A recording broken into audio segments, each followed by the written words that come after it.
একদিন স্বামীর সঙ্গে ছোটোখাটো কথা কাটাকাটির পর রাগ করে সোজা বাপের বাড়ি চলে এলাম। বেরোনোর সময় জোর গলায় বলে এসেছিলাম, তোমার সংসার আর আমি করব না। স্বামী কিছু না বলে শুধু স্থির দৃষ্টিতে আমার দিকে তাকিয়েছিল। বাড়িতে পৌঁছাতে দাদা বিস্মিত হয়ে জিজ্ঞাসা করলো, কী রে দিদি, হঠাৎ এলি যে?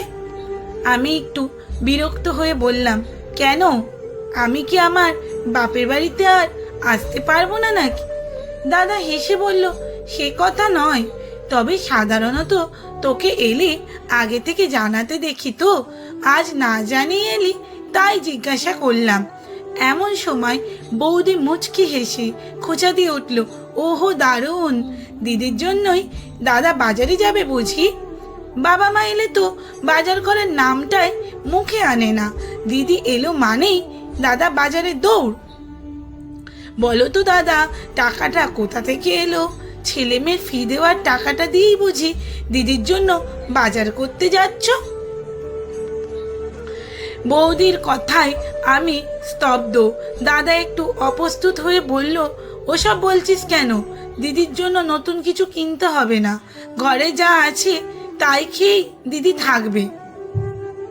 ঠিক তখনই মা এসে বললেন, ওহো এসেছিস মা, টিফিন খেয়েছিস তো? আমাদের তো সকাল সকাল খাওয়া হয়ে গেছে, চাইলে মুড়ি তেল মাখিয়ে খেতে পারিস তুই। তবে হ্যাঁ, রান্না করা হয়ে গেলে বেশিক্ষণ থাকিস না, আবার আসার আগে বললেই দাদা বাজার করে আনতে পারতো তোর জন্য। সব শুনে মনে হচ্ছিল আমি যেন আমার নিজের শৈশবের বাড়িতে নয়, অন্য কারোর বাড়িতে এসে পড়েছি। বুকটা হু হু করে উঠছিল, কিন্তু কান্না চেপে রেখে আমি হেসে বললাম, থাক দাদা, বাজারে যাওয়ার কোনো দরকার নেই। আমি আসলে থাকার জন্য আসিনি, পথে যাচ্ছিলাম, তাই তোমাদের সঙ্গে একটু দেখা করে গেলাম। এখন যাই, ঠিক আছে? মা অবাক হয়ে বললেন, এখনই যাবি? আমি বললাম, হ্যাঁ মা, এবার উঠি।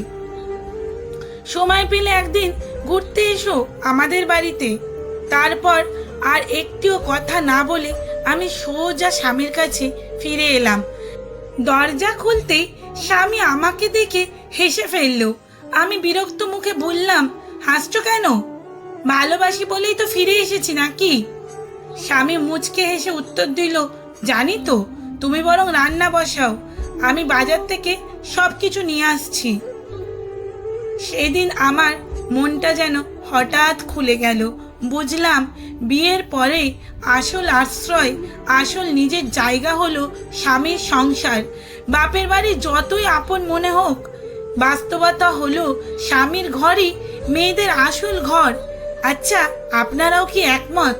যদি একমত হন তাহলে কমেন্টে অবশ্যই জানাবেন। পাঠে অঞ্জলি ঘোষ, লেখাটি সংগৃহীত। এবং লেখাটি যদি ভালো লেগে থাকে তাহলে একটি লাইক, কমেন্ট ও ছোট্ট শেয়ার করা অনুরোধ রইল আপনাদের কাছে। ধন্যবাদ। আরও গল্প পেতে পেজটি ফলো করে রাখুন।